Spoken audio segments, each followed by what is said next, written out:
Since you geniuses seem so interested in this stupid little hole we dug in my yard, I dug it deeper with the tractor, the little Kubota.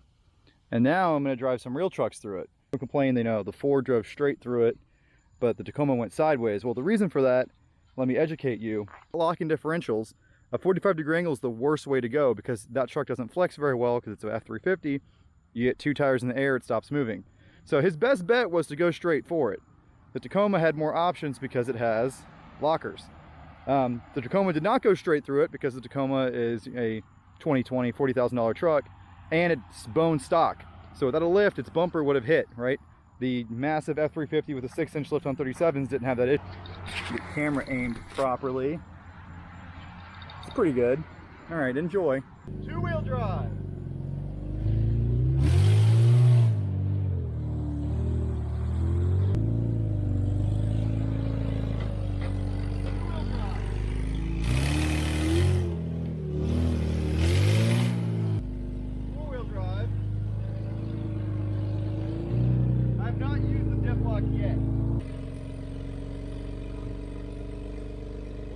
One-wheel drive, right?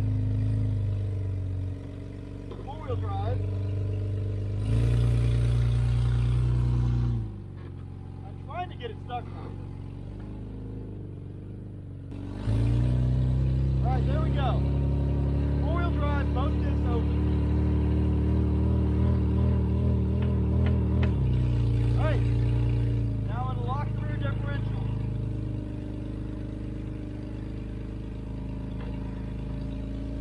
Look at that, it's like magic.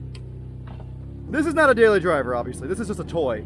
So it has very aggressive tires on it, right? But the tires that were on the F350 are the exact same tires that are on my Silverado, except for the fact that my Silverado is 35s and it had 37s. Land Cruiser I've had for a long time. It's gone 37s. It's got like a 4-inch lift, Old Man Emu suspension, TJM shocks, Old Man Emu springs. DC fab front and rear bumper, a big ding in the door for my buddy Kevin backing his P1000 into it. Rock sliders, did those myself, look like shit. This rear bumper is the sexiest thing on earth. This is the DC fab rear bumper, hitch tucked in there, really nice and everything. Love that rear bumper. And this truck has about 150,000 miles on it of just straight abuse, and it just keeps on ticking. This thing actually got stuck in the pond a few nights ago. We were too drunk to video it. But if you look closely, you can see the water line. Yeah, so this thing has 4-link rear suspension and 3-link front suspension, and it is literally the best off-road vehicle ever made. So we're now going to take my 2019 $60,000 Z71 LTZ 6.2 whatever street mobile. It's just for pulling trailers and going back and forth to work, you know, in absolute comfort. So we are in 4-wheel low. We've got the AC seats set just right, and it's in off-road mode. So I can look at all my angles, and we're gonna crawl through this ditch.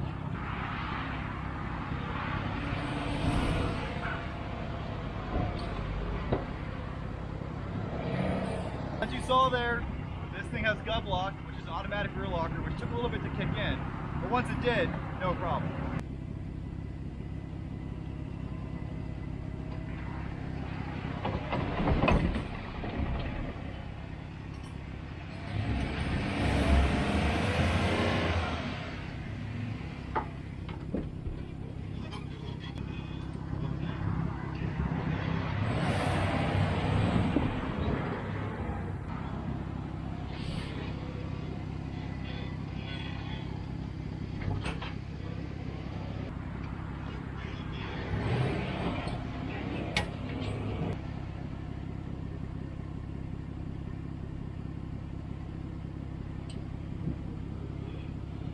Something to know about the Chevy and a lot of trucks is that when you put them in 4-wheel low, you usually lose all of your traction control.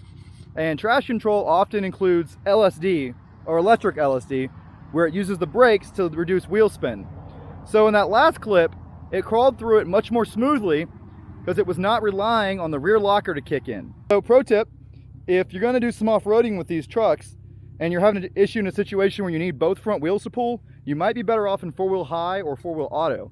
F-150s are the same way. It's kind of a common thing.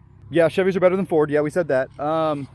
No, so that's really stupid, right? So if you had an F-150 that had the rear locker, F-150s have a push button selectable rear locker on like the F x4 models, just as capable as this, right? Neither this or an F-150 are going to flex very well. They're both leaf sprung. They both have very limited front suspension travel. This just has positive traction. The point is, if you're going to go off-road, you're better off investing in positive traction, lockers, limited slip, something, than you are in big mud tires. Chevy, you better make a push button locker. I'm gonna end up in a Ford. No, just kidding. I'm topped up on electrons, if you will. I guess we could take the tractor through it. That'd make you guys happy. So we're gonna put her in full wheel low. This has a rear diff lock. Front might be limited slip, but probably is just open. And we're gonna leave the bush hog on for an extra challenge. 1,000 RPMs.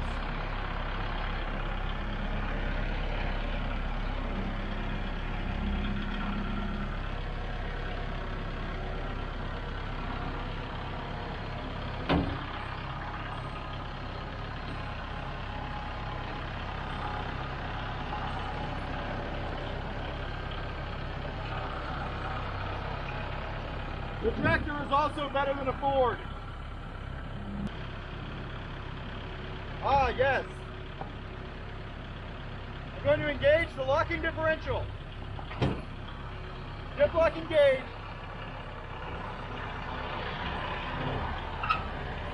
Oh, yeah.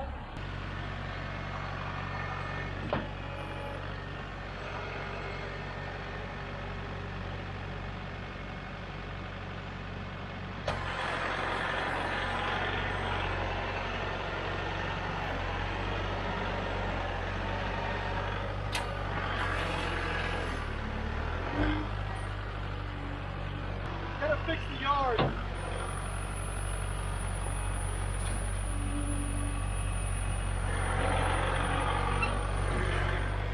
So diesels are good for something. It's called tractors.